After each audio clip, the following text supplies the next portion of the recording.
Hello, powerful people, and welcome to the Power at Work blog's labor news for Monday, March 4th. I'm Seth Harris. I'm a senior fellow at the Burns Center for Social Change. Really good to have you here. I'll be your host for the next few minutes. Labor news is a short weekly segment that we're running here on the blog. I choose and comment on 3 or 4 news stories, current stories about workers, worker power, unions, and collective action. At least one of those stories will be drawn from the weekly download, which is a weekly collection of a couple of dozen articles, opinion pieces, research studies, videos, other things that you can find across the internet from a variety of sources, all of which are about workers and worker power, unions, and collective action. So to learn more about this week's labor news, or to find out about other stories that I'm not going to talk about in this segment of labor news, I encourage you to go to the blog at powerwork.us/the weekly download and read the weekly download, or better yet, subscribe to the Power at Work blog, and you will find the weekly download in your inbox every week. We will send it to your inbox every week when we produce it, the same time it goes up on the blog.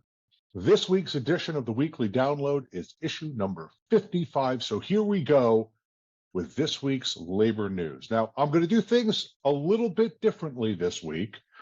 Usually what I do is I comment on each news story individually, but today what I want to do is pull together and analyze a few stories. You're going to hear me reference a bunch of stories in the weekly download. This was a very, very big week for labor news. I don't want to overstate it, but I think we're getting some early important indications of a potential turning point for labor in the United States. I also want to be honest that some of the news is positive, some of the news is not. So this is not going to be a cheerleading session. I hope it's going to be an analytic session, a critique of where we are given the recent news that we've heard.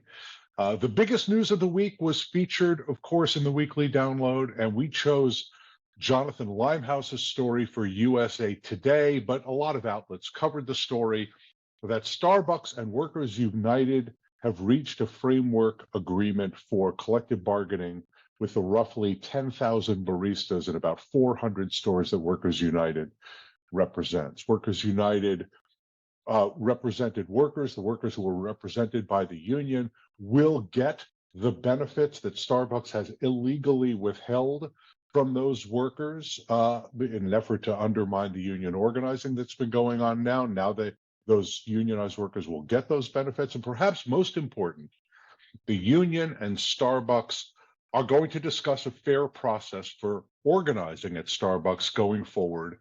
Starbucks has 9,000 or so, depending, it depends what source you look at. The common expectation is that there are 9,000 stores.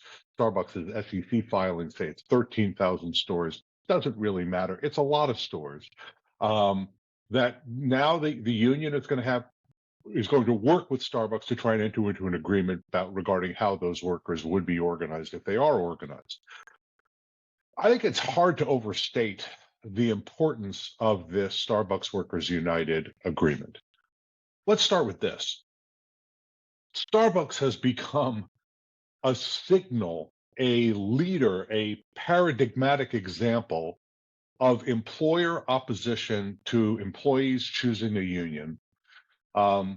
I talked about their union avoidance and union busting strategies last week. I'm not going to rehearse them here again for you. They include, by the way, a case at the United States Supreme Court that is, as I understand it, is still pending. There's litigation between Starbucks and Workers United that they're going to work out, but Starbucks' efforts to undermine the NLRB legal regime apparently are going to continue. They're not going to, we don't know, but there's no evidence that they're going to settle the case that they have pending at the Supreme Court. So you have a leading company, a very large company, a brand name company, a consumer brand that was engaged in aggressive, comprehensive union busing and union avoidance activities. And there is a deep cultural meaning to that, particularly because Starbucks is a self-described liberal company and it's out aggressively busting unions. So it suggests the idea that you can be sort of a corporatist, liberal, uh, organization, entity, and still hate unions. And it's okay to still bust unions. And let me just say, that is not a position that is entirely out of line with the neoliberalism of the last several decades. So, sort of in a way reflecting that corporatist, neoliberal, anti-union approach. But now that same company has publicly announced that it's going to work with its union to reach collective bargaining agreements and to address a fair process for organizing. That's a thunderclap for the business community.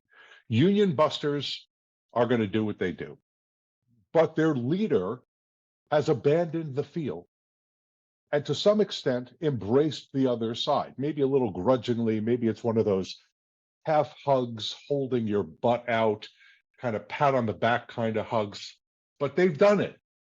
And what that means is it can be done, even by a big company, even by a consumer brand, even though it's going to cost tens or hundreds of millions of dollars.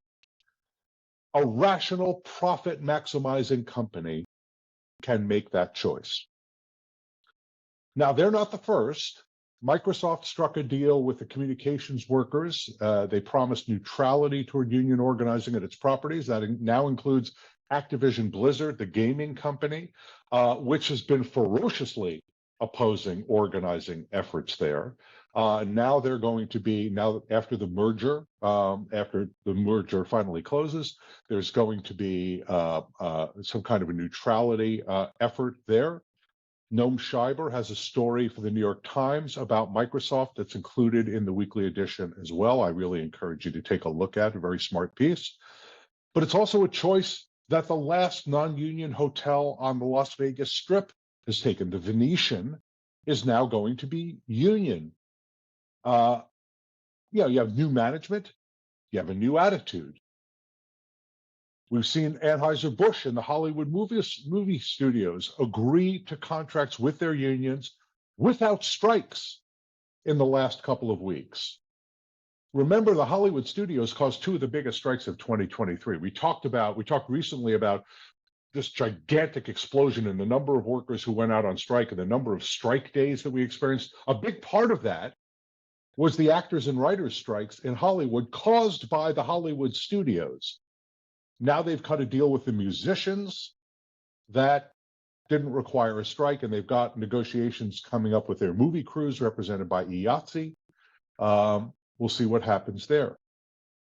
The larger message of all of this taken together is that labor management relations can be successful.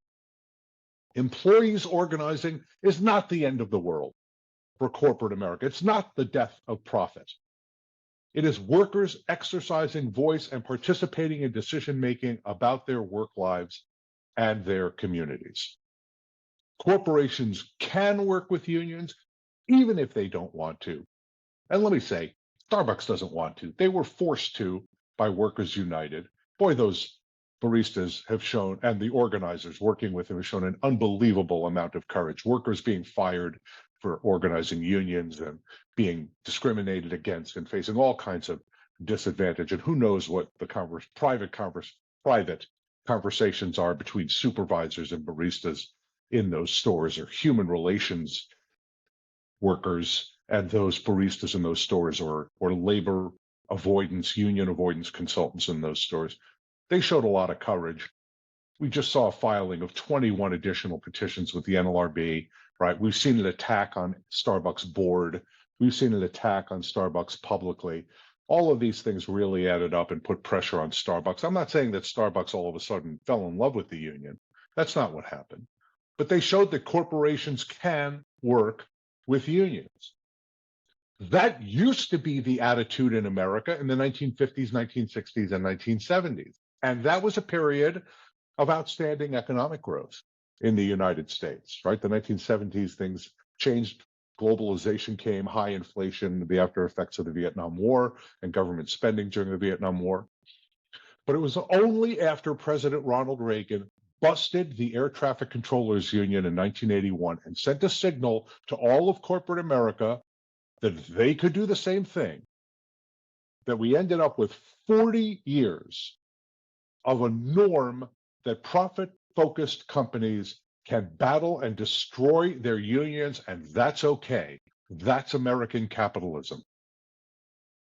Now, I want to be really careful here. I am not saying that the era of union busting is over. I am not saying that. I am not saying that the billion-dollar union avoidance consulting business is all of a sudden closing up shop. I am not saying that billionaires are not going to do billionaire things. I am not saying that the US Chamber of Commerce and the AFL-CIO are going to be co-hosting mixers and joint holiday parties. I'm not saying that. But this week allows us to say there is a glimmer of hope that perhaps is even the beginning of a trend. Now, you never know if you're at the beginning of a trend until the trend develops. So we've got to wait to see if the trend continues to develop. But there is now added pressure on companies like Trader Joe's and Amazon and the other union busting and union avoiding companies to change their behavior. Why? Because Starbucks has now shown that those companies are law-breaking outliers who can behave differently. They can choose to behave differently. It is economically rational for them to behave differently. A second very important consequence of a Starbucks Workers United Framework Agreement is that there is a very real possibility, even a likelihood, that tens of thousands of baristas around the country are going to join a union in fairly short order. If there are 10,000 union members in 400 or so stores, imagine how many there must be in 9,000 stores, or could be in 9,000 stores, if all or most of them, or even many of them, organize. Is it going to be 100,000? Is it going to be 150,000? Is it going to be 200,000? That's a lot of new union members. Let me put this in context for you. Private sector union membership grew by only 191,000 in 2023. I hate to deride that number because prior to 2021, there had been 5 years where union membership in absolute numbers had gone down. And in 2022 and 2023, union membership went up. So any increase is a good thing. Wasn't enough to drive union density up, but 191,000 new union members in 2023. Could we reach that number with only one employer in 2024 and 2025? Boy, that's an exciting prospect. And of course, Starbucks is not going to be the only contributor to bringing in new union members. Let's throw in another piece of the story. The weekly download includes Dave Jamison's always terrific story for the Huffington Post about the UAW announcing that a majority of workers at the Mercedes plant near Tuscaloosa, Alabama, have signed union authorization cards. As you know, this is part of the UAW's effort to organize all the non-union foreign and domestic automakers in the US, especially in the southern United States. The weekly download also has the UAW's press release announcing that it's going to commit $40 million to that organizing effort in these foreign and other non-union automakers. Now, let me just say, seasoned observers like you, the cognoscenti, the labor cognoscenti like you, know that a majority of workers signing authorization cards is not enough in the overwhelming majority of cases, right? The union, in order to be guaranteed a victory or to have a possibility of a victory, I don't want to say guarantee, there are no guarantees in these elections, but in order to have a high likelihood of winning a union representation election at that Mercedes plant, they need to be at a 70%, maybe higher rate. And that's because rabid employer opposition, ferocious employer opposition is going to whittle away at the union support. Let me also point out the unbelievable hypocrisy of a company like Mercedes, which is unionized in its home company of Germany, being rabidly anti-union in the United States. Think about what that says about our country, that a foreign union company comes here and goes to a right-to-work state to build its facility in order to avoid unions. It makes us look like we're a developing country, not the world's economic leader. Just an aside there. Now, the UAW announcement's important because this Mercedes plant has not been the talk of organizing in the auto industry, right? We have not been talking about it. We've talked plenty about the Volkswagen plant in Chattanooga, Tennessee, which is likely to be the first foreign car maker to see a union representation election as a part of this new UAW drive. Let me say Noam Schreiber, once again, had a terrific story for the New York Times about that organizing effort that ran this weekend. It was too late for the most recent edition of the Weekly Download. I suspect you'll see it in next week's edition. But the Mercedes plant, that has not been on the radar. And now it is. There's more for the UAW to do. There's more for the workers who are organizing in that plant to do. But we may look back. The whole point of all this, the Starbucks stuff, the UAW stuff, what happened on the Las Vegas Strip and a bunch of other places, we may look back on 2024 as the year of organizing, just as 2023 was the year of collective bargaining. Starbucks could be a monumentally important source of new organizing that could rival the wave of organizing that we're seeing on college and university campuses across the United States. And it will almost certainly be larger than even the most successful organizing efforts in the auto industry. And by the way, the Weekly Download has Jayann Kasuga's story for Bloomberg about the NYU contract faculty winning their privately run union representation election by a vote of 553 to 72, another whopping victory for unions on campus. And let me ask you to keep an eye out go to the blog to find my colleague Dane Gambrell's story that looks more deeply into the NYU election and how it fits into the legal framework of organizing faculty on campus. We're going to I'm recording this 9 o'clock in the morning on March 4th, Monday, March 4th. Dane's story will be published very likely tomorrow on the blog, Tuesday, March 5th. Go to the blog and take a look at that. Now, I want to be really, really careful here because I am not a fan of irrational exuberance, and lots of people in the media and beyond, sometimes in the labor movement also, like to find one thing that happens and say, oh, the whole world has changed. I'm not saying that. I'm not saying that. We don't want to get ahead of ourselves with the Starbucks story. It's all just talk right now. There's a framework, that's a discussion document essentially.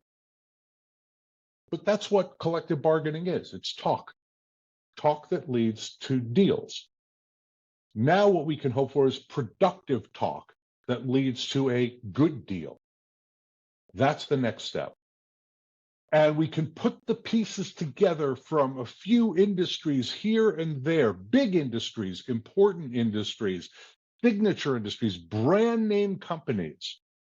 And we can look at various regions of the country. Let me just say the Starbucks organizing isn't just happening in Buffalo, New York, where it started. Hamilton Nolan has a new book coming out called The Hammer. We're going to be doing a book talk with him at the end of March. Keep an eye out for that event. We'd love to have you participate in that. And he tells the story of Starbucks organizing in South Carolina, which is the lowest union density state in the United States. Right? So we can put the pieces together and see some hope that corporate norms are changing and organizing is expanding and beginning to get to a critical mass. That doesn't mean the fight is over.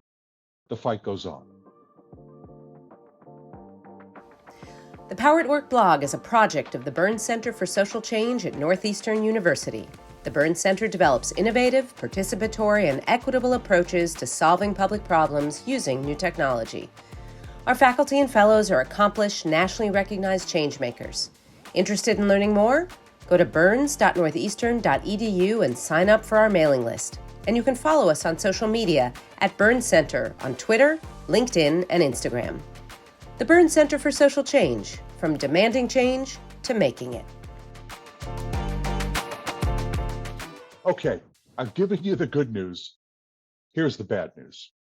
The weekly download includes a story by Daniel Rivero for Governing Magazine about the effects of a year-old Florida law that requires most public sector unions in the state to boost the rate of members paying dues or to be disbanded. Daniel contrasts the police unions or the law enforcement unions with the non-law enforcement unions and talks about how the law enforcement unions are heavily favored by this law, and unions like the teachers unions and the sanitation workers unions are disfavored by this law. The bottom line is that the effects are extremely bad, and there have been predictions that the law could be as devastating or more devastating to public sector unions than Wisconsin's Act 10, which did a huge amount of damage to the public sector unions in that state.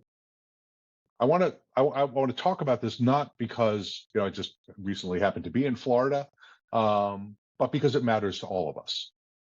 In 2023, union membership in the public sector went down in absolute numbers. There was an absolute decline in union members in the public sector because union membership in the state and local government sector declined. In the federal sector, union membership went up, but in the state and local sector, it went down.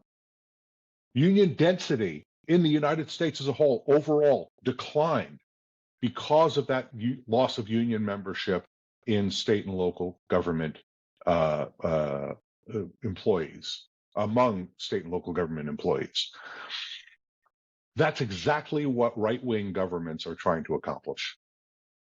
They don't want public sector unions. They don't want their public employees to have a voice in their workplaces or in their government. And they are very, very aggressively trying to undermine trade unionism among teachers, sanitation workers, librarians, and millions of others. If Florida can gut its public employee unions, then union membership in the state and local sector is going to decline even further. But even worse, if Florida succeeds, that's a beginning of the disaster, not the end, because other states that are dominated by right-wing governments are going to surely follow Florida's lead. Public sector union members are about half of all union members in the US, and their unions are an essential part of the union and progressive infrastructure in every state that allows public employee collective bargaining, and even in states that don't allow public employee collective bargaining. You have robust union activity, union representation, even where they're not allowed to where public employees are not allowed to collectively bargain. That shows the tenacity of these workers. Remember that the Red for Ed teacher strikes that happened back in 2018 were in states that don't have public employee collective bargaining. That's the reason that the unions are targets, because they are very good at what they do, very good. And the right-wing autocracy lovers in Florida and beyond Florida know that. And they know that unions are a check on their power. And after all, that's what this is all about. It's about power. So the Florida unions need to organize like their lives depend on it, because they do. Now, the good news is they know how to do this. The public employee unions know how to do this. After the Supreme Court's wrong decision in the Janus case made all of the public sector a right-to-work jurisdiction, those unions responded with very aggressive organizing, both external and internal. Folks who had been in collective bargaining units but had not been members, they went after them and tried to get them to become members. Those who had been agency fee payers, they tried to get them to become union members, and they were surprisingly successful. But this is yet another very big fight piled on top of this. Now, I think they're up to it. We had AFSCME's organizing director, Mike Sukal, and 3 volunteer member organizers from AFSCME on the blog, on a blogcast. I interviewed them. They talked about the work that they are doing. They are up to this fight, but it's going to be another very, very, very heavy lift. And it's going to take a lot of money, time, and resources. I want to encourage you, by the way, to take a look at that blogcast. It's from several months ago, but I think it's still relevant today. They're going to have to put their efforts into overdrive. It's just that simple, because the threat is immense. And Florida, and boy, it pains me to say this because Florida is a not the place you want to fight this fight, but you don't always get to choose the places where you fight your fights. Florida is the testing ground for this anti-union right-wing strategy. Let me say, I hate to end on a big threat to worker power in America, but every challenge brings an opportunity. You know that. If it were easy, it would already be done. More organizing can mean more power, more solidarity, more members, more influence on the state, more influence on workplaces. Our best hope is that it does. All right, that's our second edition of Labor News in the can and on the internet.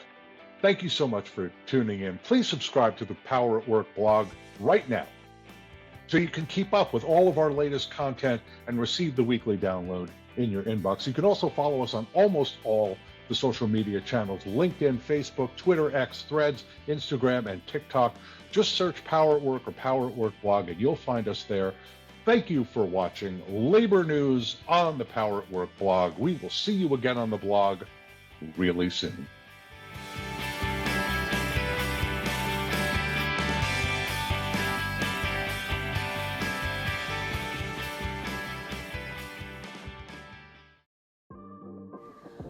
Public professionals, would you like to learn how data, digital innovation, and AI skills can improve your work and help you serve your constituents better? The answer is Innovate US. Innovate US offers no-cost learning on the skills you need to succeed in government in the 21st century. Attend a 1-hour weekly workshop or enroll in a course on AI or human-centered design at your own pace. It's all free to you.